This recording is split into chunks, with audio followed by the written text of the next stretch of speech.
2017년 여름훈련 에스겔서 결정연구 메시지 12번에 왔습니다. 제목은 하나님의 영광이 하나님의 집으로 돌아옴입니다. 에스겔서 43장 1절부터 7절을 볼 때에 하나님의 영광이 다시 성전으로 돌아오는 것을 기록하고 있습니다. 에스겔서 43장 2절은 이스라엘의 하나님의 영광이 동쪽에서부터 오는데 라고 말하고 있으며, 에스겔서 43장 4절에서는 여호와의 영광이 동문을 통하여 성전으로 들어가고 라고 말하고 있습니다. 또한 에스겔서 43장 5절에서는 영이 나를 들어 데리고 안뜰에 들어가시기로 내가 보니 여호와의 영광이 성전에 가득하더라고 말하고 있습니다. 결론적으로 우리는 메시지 12번 이 에스겔서 결정 연구에서의 주된 부담은 하나님께서 이 땅에서 갖기를 갈망하시는 것이 있는데 바로 그분의 처소라는 것입니다. 하나님의 영광이 땅에 나타날 수 있는지의 여부는 전적으로 어디에 달려 있습니까? 바로 하나님의 건축물인 하나님의 집에 달려 있습니다. 우리에게 은혜가 있어서 교회 생활 가운데서 우리가 교회를 건축한다면 영광의 하나님께서 우리 가운데 사실 뿐만이 아니라 영광의 하나님께서 우리 안에서 영광으로 충만하게 거하실 것입니다. 메시지 12번은 로마 숫자가 5개로 되어 있습니다. 로마자 1번은 영광의 하나님은 집의 하나님인 것을 보여주고 있습니다. 그러므로 로마자 2번에서 이런 하나님의 영광을 가지고 있는 이 하나님의 영광이 집으로 돌아오는 것을 보여주고 있으며, 로마자 3번은 특별히 요한복음에서 이 하나님의 영광을 보는데 이 하나님의 영광이 어디에 있습니까? 하나님의 건축물 안에 있다는 것을 보여주고 있습니다. 로마자 3번은 에베소서 3장에서 이 영광의 하나님께서 교회 안에서 영광스럽게 되심을 말하고 있습니다. 마지막 로마자 5번은 계시록 21장에서 이 새 예루살렘 안에 아주 두드러진 특징이 있는데 그것은 하나님의 영광이 가득하다는 것입니다. 곧 하나님의 영광의 표현이 가득한 한 성, 전 성경의 결론인 새 예루살렘인 것을 보여주고 있습니다. 먼저 우리는 이 영광의 하나님은 집의 하나님이죠. 곧 하나님은 영원한 뜻의 목적을 갖고 계십니다. 그 영원한 뜻의 목적은 한 단체적인 사람들을 그분의 거처로 얻어 그들이 영혼 안에서 하나님의 표현이 되고 하나님의 대표가 되게 하기 위한 것입니다. 그러므로 이 하나님의 영광은 반드시 하나님의 집으로 돌아와야 합니다. 하나님의 영광의 떠남과 되돌아옴을 우리는 로마자 2번에서 볼 수 있습니다. 에스겔의 사역 초기에는 하나님의 백성의 우상 숭배와 음란과 타락으로 인해 먼저 주님의 영광은 성전을 떠나 문간에 머물렀습니다. 그 주님의 영광은 문간을 떠나 성으로 향했습니다. 또다시 주님의 영광은 성을 떠나 성의 동편에 있는 올리브 산으로 향했고 그곳에서 주님의 영광은 하늘로 승천한 것을 볼 수 있습니다. 이 우상의 숭배로 인하여 하나님의 영광이 점진적으로 떠나는 것을 볼 수 있습니다. 우상이라는 것은 무엇입니까? 원칙적으로 우상이란 하나님을 대체하는 어떤 것들입니다. 우상은 하나님 외에 우리를 점유하여 우리의 마음에서 지위를 차지하는 모든 것들입니다. 우상은 바로 우리가 사랑하고 숭배하는 어떤 것들을 말합니다. 우리의 교육, 웅지, 명예, 돈, 갈망, 의도, 오라, 취미, 탐욕 등등 그 어떤 것이든 하나님 외에 우리 마음을 점유한 것들은 모두 우상입니다. 심지어 오늘날 참 하나님께서는 우리의 거듭난 영 안에 계십니다. 그러므로 거듭난 영 안에서 하지 않는 모든 일과 주님을 살아내지 않은 모든 것들은 다 우상들이라는 것입니다. 그러므로 요한일서 5장 21절은 이렇게 말합니다. 여러분 자신을 지켜 우상들을 멀리 하십시오라고 말합니다. 이제 우리는 에스겔서 43장 1절부터 7절에서 하나님의 영광이 다시 성전으로 돌아온 것을 보았습니다. 즉 에스겔이 성전의 건축이 완성된 이상을 보았을 때에 하나님의 영광이 성전에 돌아온 것을 보았다는 것입니다. 이것은 영광스러우신 하나님께서 교회 안에 거하시려면 반드시 교회가 건축되어야 한다는 것을 가리킵니다.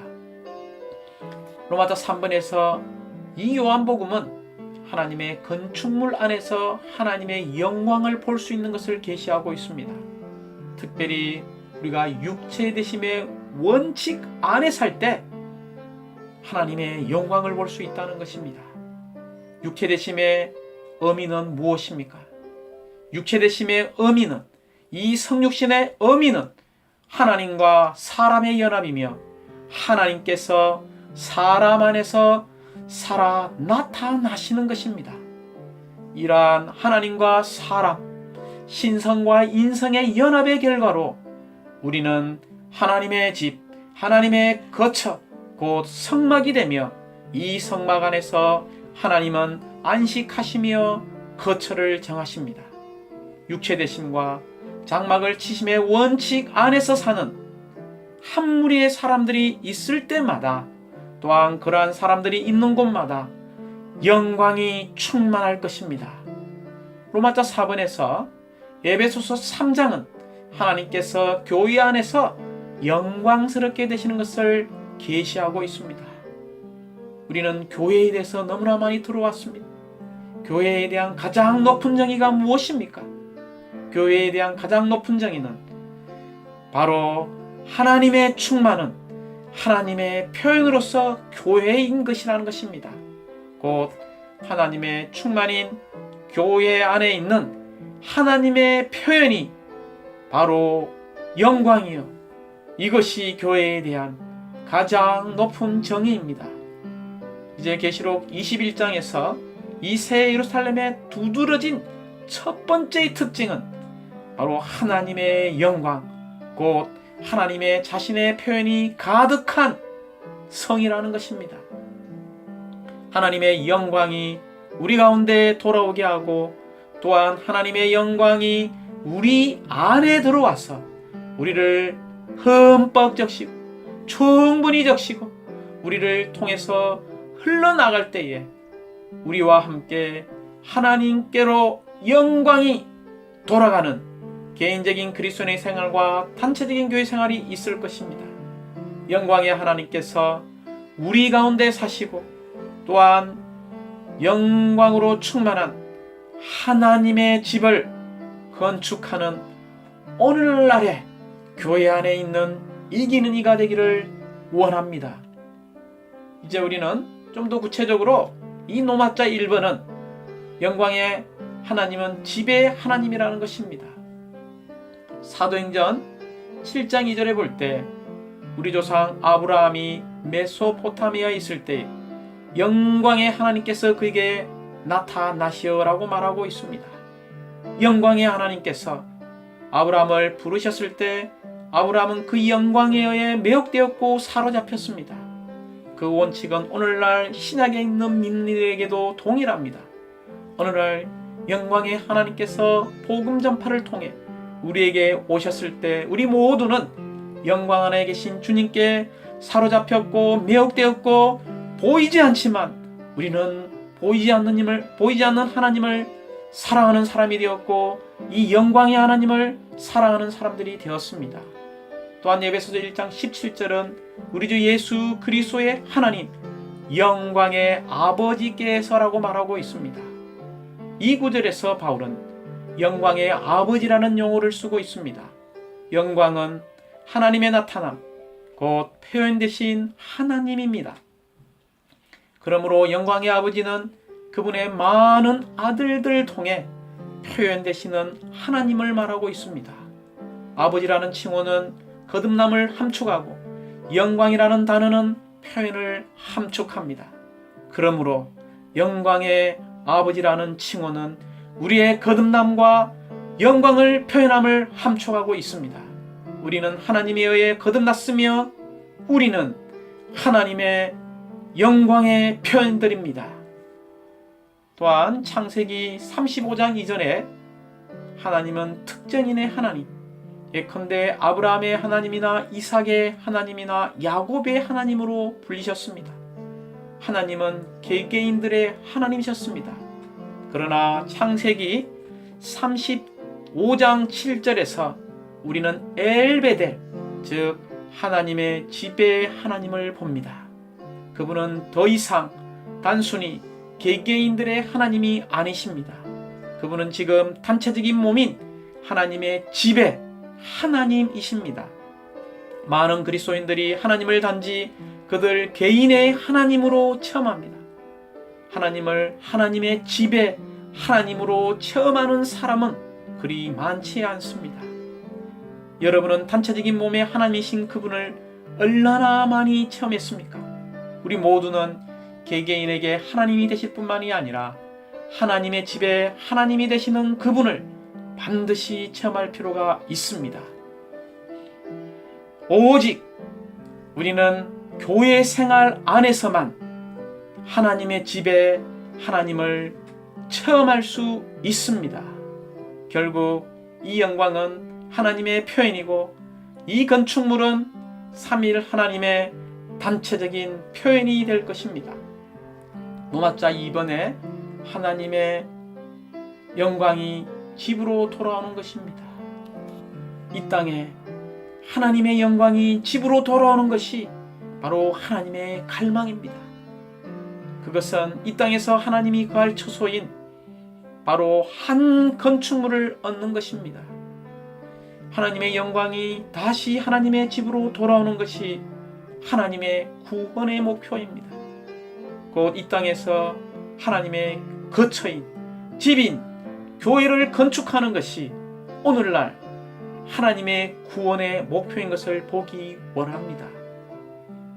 그러므로 에스겔서 43장 7절은 이는 내 보좌의 처소, 내 발바닥을 두는 처소, 내가 이스라엘 족속 가운데에 영원히 있을 곳이라고 말하고 있습니다. 여기에서 보좌는 하나님의 통치, 하나님의 행정, 하나님의 왕국과 관계가 됩니다.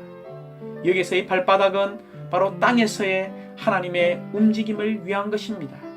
보좌와 발바닥을 두는 성전을 떠나서 행정과 이런 하나님의 움직임을 위한 기반을 결코 갖지 못할 것입니다. 그러므로 우리는 오직 건축된 교회만이 이 땅에서 그분의 통치에 입지를 드릴 수 있다는 것입니다.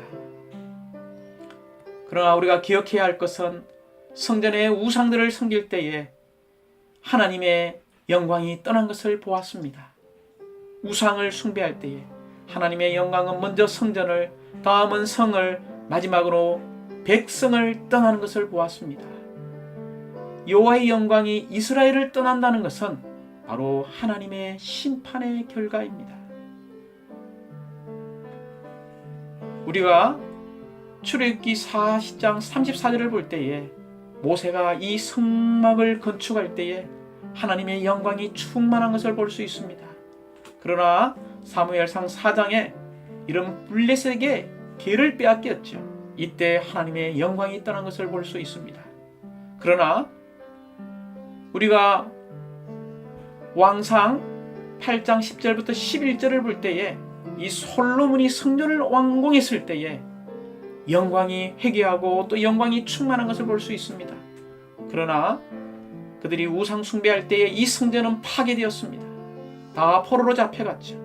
또한 우리가 추구하고 있는 이 에스겔서에서 특별히 에스겔서 9장 3절, 10장 19절, 11장 23절이죠.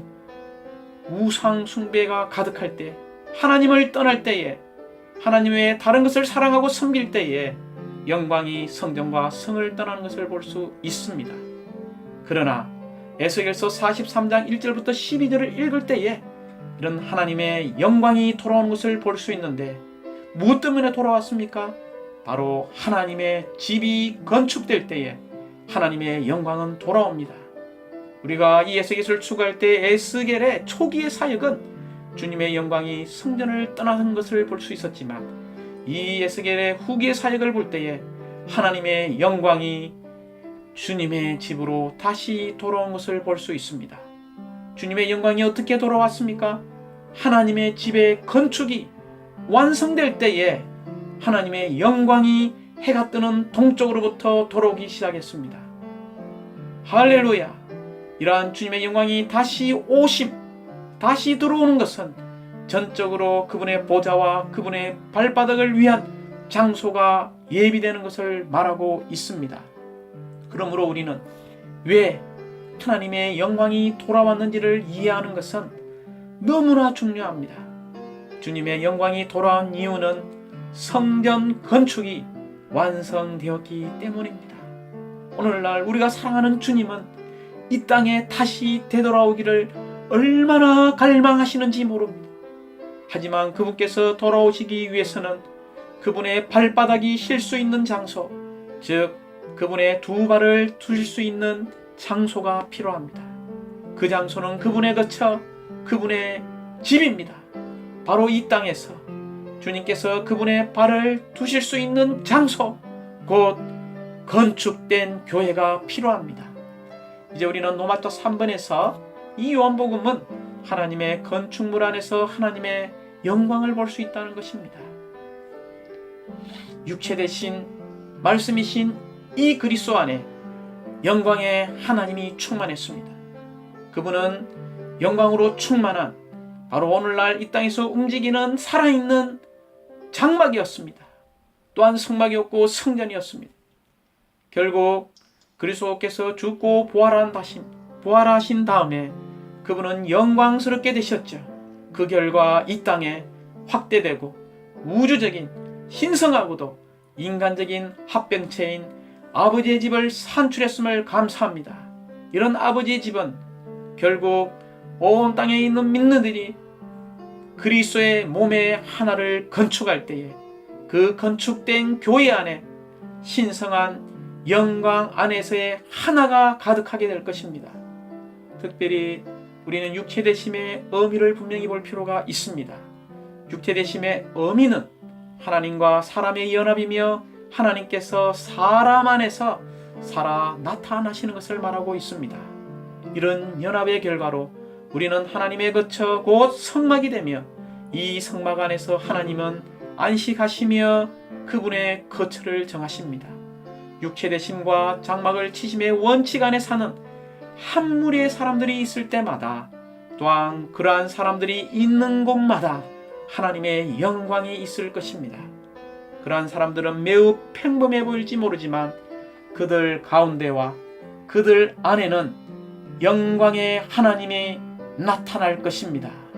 태초에 말씀이셨던 분은 육체가 되셨고 더 나아가 그분은 생명으로서 우리 안에 들어오셔서 우리와 연합되셨습니다.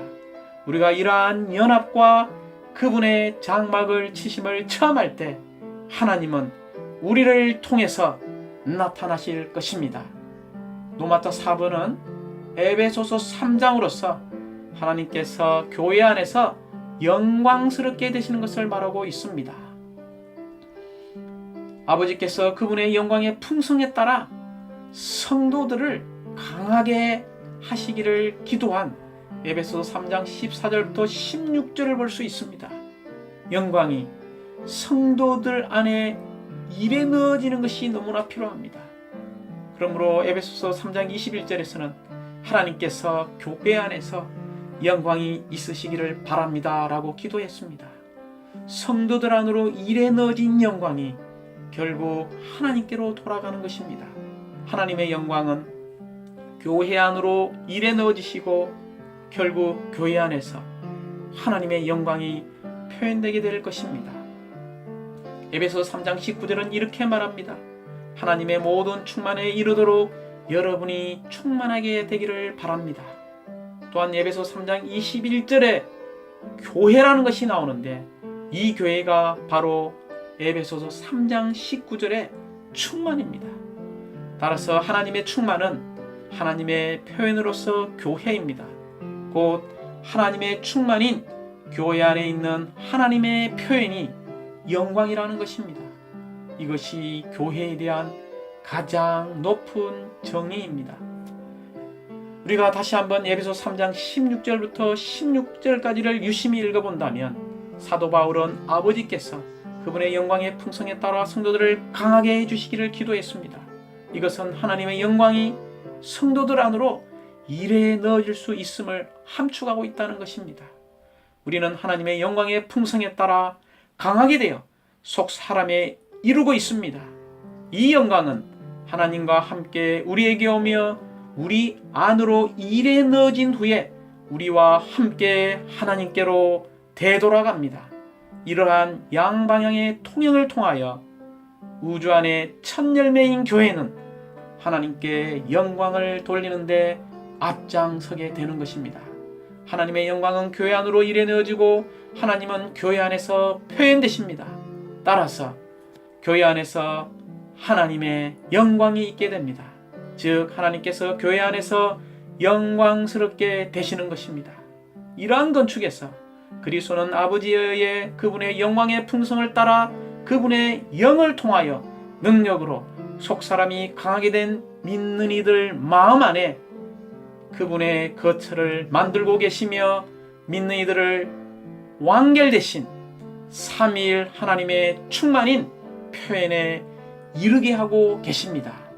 이제 마지막 로마자 5번은 계시록 21장은 새 예루살렘의 두드러진 특징이 하나님의 영광 곧 하나님의 표현이라는 것입니다. 새 예루살렘 전체는 하나님의 영광을 지니고 있는 성입니다. 하나님의 영광은 그분께서 성을 통해 비추어 내시는 것입니다. 특별히 우리는 계시록 1장 10절에서 그 천사가 요한에게 내가 이 어린 양의 신부를 보여준다라고 말했습니다. 놀라운 인격인 이 신부는 곧 구속하시는 하나님의 아내입니다. 새 예루살렘의 첫 번째 특징은 바로 하나님의 영광을 가진 아내입니다. 이 아내는 남편이신 그리스도의 영광을 표현하는 것입니다. 그의 아름다움과 그의 성숙과 그가 건축된 것과 그녀의 혼인 예복과 그분의 이런 전문적인 이런 영적인 전쟁들은 다 그분의 영광을 위한 것입니다. 거룩한 성이, 그 아내가, 그 배필이, 그 신부가, 그 왕국이 하나님의 영광으로 충만되어서 옛 창조에 속한 것은 어떤 것도 표현하지 않고 우리의 자아의 어떤 것도 표현하지 않고 오직 그녀 안에 일에 넣어진 하나님의 영광을 표현하는 것입니다. 신부가 앞장서서 구속하시는 하나님, 그 남편을 영광스럽게 표현하는 것입니다. 그리고 온 새하늘과 새 땅에 그분의 빛나는 영광, 그녀가 사랑하는 영광스러운 하나님을 비추어 내는 것입니다. 베드로전서 5장 10절에서 하나님께서 우리를 그분의 영광 안으로 부르셨습니다. 데살로니가전서 2장 12절은 우리는 그분의 영광과 왕국 안으로 부르심 받았다라고 말하고 있습니다. 로마서 9장 23절에서 우리가 창조된 목적은 바로 하나님의 국리에 그르시고 영광에 이르는 국률의 그릇이라고 말했습니다. 로마서 3장 23절을 볼 때 모든 사람이 죄를 지었으므로 하나님의 영광에 이르지 못한 것을 볼 수 있습니다. 그러나 우리는 로마서에서 놀라운 사실을 보는데 그리스도께서 그분의 속죄에 있어서 하나님의 어려운 영광과 거룩의 요구를 다 이루셨다는 것입니다. 하나님은 우리를 용서하시고 우리를 어렵다 하셨습니다. 그 결과로서 그리스도의 영광의 복음이 하나님의 영상 우리의 마음 안에 비추게 되었고, 우리는 하나님에게서 태어났고 이제 우리는 우리 안에 그리스도의 영광의 소망으로 가득합니다. 하나님께서 많은 아들들을 결국 영광 안으로 이끄실 것입니다. 고린도후서 18장을 우리가 너무나 잘 알고 있죠. 이제 우리는 모두 노를 벗은 얼굴로 거울처럼 주님의 영광을 바라보고 반사함으로써 그분과 동일한 형상으로 변화되어서 영광에서 영광에 이르기를 원합니다. 이 놀라운 영광은 어디에 있습니까? 고린도후서 4장 7절을 볼 때 이 하나님의 영광은 예수 그리스도의 얼굴에 있습니다. 또한 하나님의 영광, 예수 그리스도의 얼굴에 있는 하나님의 영광은 오늘날 우리의 거듭난 영 안에 있습니다. 그러므로 우리 마음을 언제든지 주님께 돌이킬 때마다 너울이 벗겨질 것이고 우리가 주님의 영광을 바라보고 반사할 것입니다. 우리 모두는 그리스도와 똑같은 형상으로 변화될 것입니다. 결국 똑같은 그리스도의 단체적인 표현이 될 것이고 영광에서 영광에 이르는 영광을 체험하게 될 것입니다. 그러므로 우리는 오늘날 이러한 하나님의 영광을 적용할 필요가 있습니다. 특별히 우리가 계시록에 보면 일곱 교회들 가운데에 회복된 교회인 빌라델피아 교회를 봅니다. 이 교회는 주님께서 그분의 회복 안에서 갖기를 갈망하시는 교회의 어담을 보여주고 있습니다. 이 교회의 첫 번째 특징은 적은 능력을 가지고 하나님의 말씀을 지켰습니다. 두 번째, 주님의 이름을 부인하지 않았습니다. 세 번째, 열린 문을 가지고 열매 맺는 교회였습니다. 할렐루야. 우리가 이러한 빌라델피아의 교회 생활에 살기를 우리가 배우기 원합니다. 이럴 때 하나님의 영광은 교회 안에 충만하게 될 것입니다. 결론적으로 우리는 이 에스겔서 결정연구 12번에서 영광의 하나님께서 우리 가운데 사시고 또한 영광으로 충만한 하나님의 집을 건축하시는 일에 있어서 우리 자신을 새롭게 헌신해 드려야 한다는 것입니다. 하나님의 영광이 우리 가운데 돌아오게 하고 또한 하나님의 영광이 우리 안에 들어와서 우리를 적시시고 우리를 통해서 또다시 흘러나가서 우리와 함께 이 영광이 하나님께 되돌아가기를 사모합니다. 우리 개인적인 그리스도인의 생활과 단체적인 교회 생활 안에서 하나님의 영광이 가득하기를 바랍니다. 아멘. 할렐루야.